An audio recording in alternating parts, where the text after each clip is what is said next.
She told me what to say.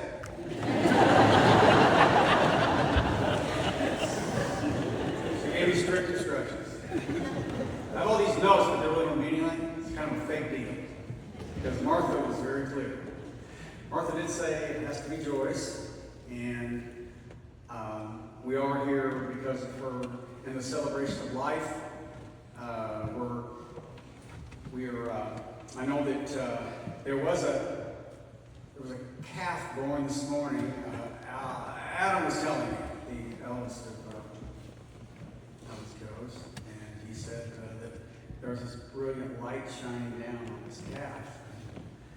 And he sent a text to his dad, and his dad sent one back. And now Alan also added, I remember on the city, he said, hadn't even been licked yet. I kind of act like I knew what he was talking about.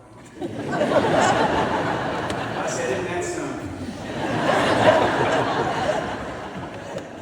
Still trying to figure that one out now. Then the last thing Martha really told me, now we did spend about 2.5 weeks of it ever since Martha came home from hospital to hospice and was at home, which was great. It was great in the respect that she was able to celebrate life the real way with her family. And, us Evansville folk and Diane and Kathy, we all were able to come up and get to know the family better. And speaking of which, Martha was very lucid, talking out in the family room. I did tell her, and I said, Martha, it's really been great getting to know your family. Martha turned and said, it's about time. Great family. I just didn't get to know them. But she also told me the last time I saw her was Saturday, the day before she died. I said, Martha, I love you so much. And I held her hand, and her eyes kind of fluttered. I hadn't seen them flutter in like 3 days. And she did say something. She said, I'm still here. It's the last words I heard her speak. I do know that she wanted me to make sure and thank everybody, all you folks up here and everything, the Garcia group that she just thought the world of, and how she really said, I don't have to go to see any psychologist, Tom. I got my Garcia group. She said, I live on that, and my life is guided by that every week. And we don't just talk about being with God. We talk about growing with God, which is interesting because that's the way life is supposed to be. And she was very clear with me about that. I will tell you that she was in my notes here. She told me that tonight she has this 3-page typewritten seal story here. I've been trying to memorize it. It's haven't managed to follow. I try. So I read a lot of it, though. It's really interesting because she mentions in there that, I was dating guys. She lived for 57 years in Evansville. She said, I date guys I really didn't want to get married because I did, but I wanted 10 children. So they kind of kept their distance, but I tell them that because I just wanted to be their friend. What she was really looking for, and I don't know about all of you, I know you can all like me just like I'm lying myself. She did not look, honestly, Martha was not looking, was she looking for love, or was she looking for money, looks? Sorry. She was looking for someone to walk with Jesus Christ with her. And that's a pretty strong statement, and a true statement. Because I've known Martha very well as a colleague, as a great friend, and she has been someone that just exemplifies selflessness. She will do anything for anybody at any cost. She has done so much for our family, Diane and the girls and Patrick. And the girl, Martha must have said this story at least 500 times. She told us about when they took the girls camping when she was younger, And she took Lainey, Sarah, and Patrick camping, and all the girls went, all the aunts, they're a rather close family with 7 girls. We're very fortunate. And I wouldn't say any different. We took them camping once to Lincoln, and they went in, and they all got the camping gear out and everything. We're going to set up a campfire. Sarah's about 7, and that makes Lainey 10, Patrick 12. They get out of the car, and Sarah looks around, and Lainey looks around, and Sarah says, "Great. They all have bikes and rollerblades, and all we have is a deck of cards." She's 32 now, But it was very, but the funny thing about that is that, Martha tells it, she told me that 3 weeks ago. She gets so excited about kids and how much she is moved by children. And she does so much for children. She has been so just fantastic that, the 17 grandchildren, like she says in her seal sheet, I'm trying to keep up with that. She says, I wanted 10 kids, and everybody said, you'd rather have grandkids first. And this is just like, Martha, I can see you doing it. She goes, well, I did it. She got 17 grandkids. That's just how it was. And Martha loved it, and she embraced it. Did so much. All I hear about is how they went to Holiday World, how they did.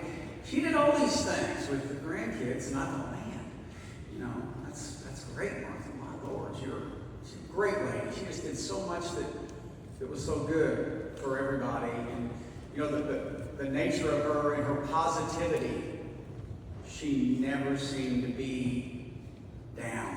She was always, the smile of radiation, it radiated so much. She just, and it was from her heart. We were all taught as kids. I was a good little Catholic boy. I was taught that, my mom would say, make sure and smile. Make sure and smile. I cried. But sometimes I'm kind of fake. Martha's was never fake. Martha really meant it. She loved people so much and helped people so much. It was just amazing. An amazing lady that, that, like she said, I was, she said she didn't talk to someone that, not supposed to say who it was. It was Father Jack. You're supposed to. Sorry about that, Father. But he introduced her, he said something about Alan, and she goes, in her seal thing, she goes, wow! I met him.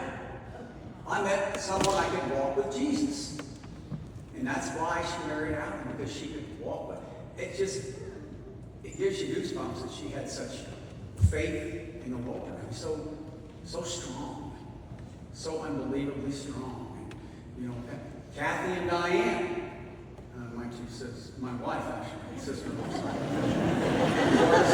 wife, baby. So they are talking to Kathy like 3 days before Martha died, and they tell Martha, they would tell her, they did a lot of times, but they said to Martha, Martha, are you going to pray for us in heaven?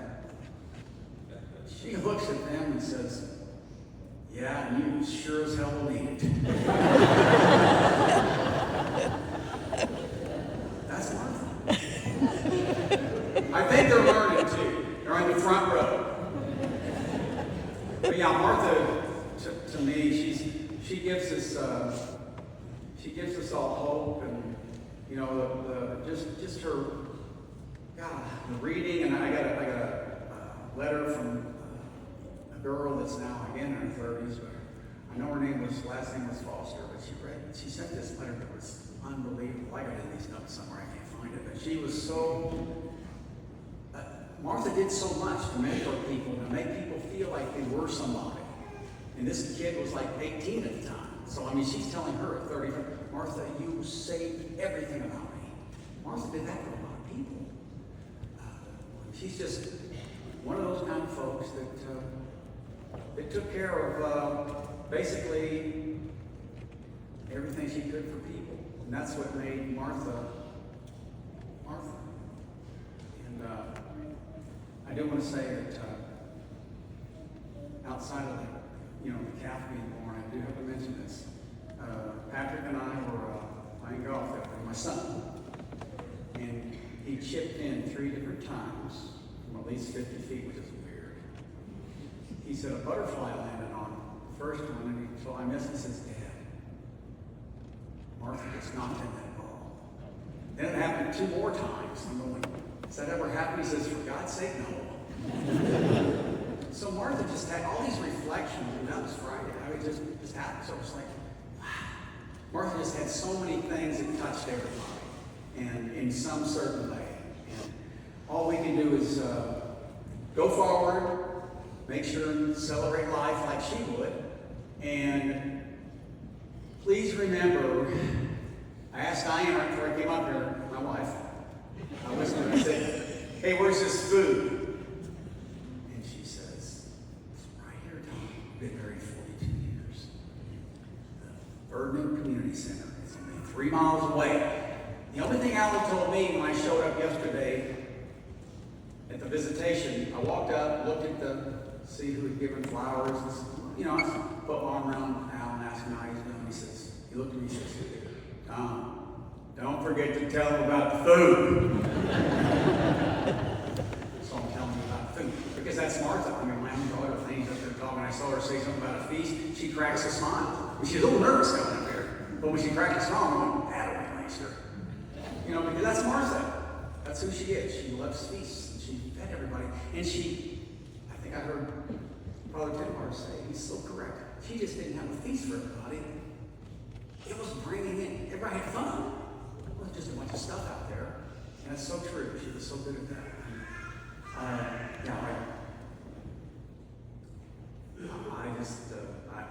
Martha is, we're going to miss you, Martha. But you gave us one whole lot. We so much appreciate it. Because you're my colleague, my friend. You helped me so much. You helped everybody in this room so much. The family, your positivity. Everything about you was good.